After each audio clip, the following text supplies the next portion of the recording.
Aktres at beauty queen na si Kylie Verzosa, inatak ng dikya sa Boracay.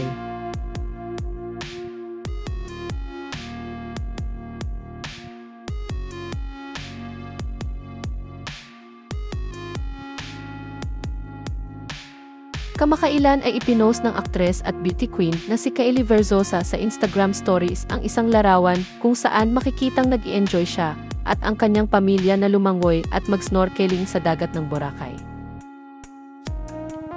Ngunit ayon sa kanya, bigla raw siyang inatake ng dikya sa dagat. Sabi niya sa caption ng kanyang post sa Instagram stories, "Snorkeling with the fam, so I got stung by a jellyfish and had fever whole Christmas Day." Hindi na idinitalya ni Kylie sa kanyang post ang kondisyon niya, ngunit tila tinawanan na lang niya ang insidente.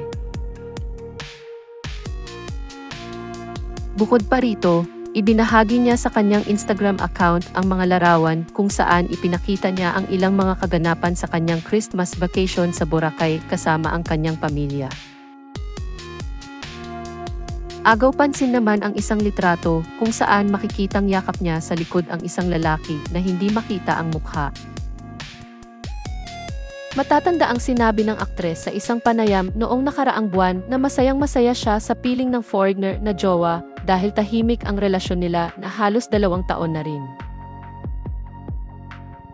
Bagamat hindi niya pinangalanan ang kanyang jowa, sinabi niya na nagtatrabaho raw ito sa tech industry at inilarawan niya ito bilang super green flag.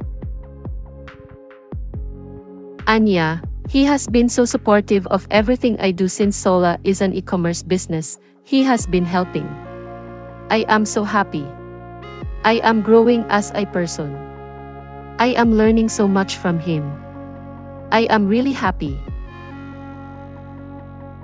Noong June 2024 ay ipinasilip ng aktres ang bagong karelasyon niya sa biyahe nila sa France. Yun nga lang, nakatalikod o di kaya'y naka-side view ang lalaking may mga tattoo sa braso.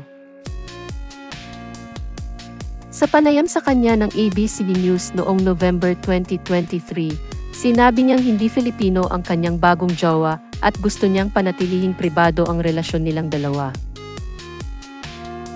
Anya, "I'm so happy, I'm so happy. Honestly, I want to keep it private this time. So it's a private relationship, and it's so much more peaceful. It's really, really peaceful."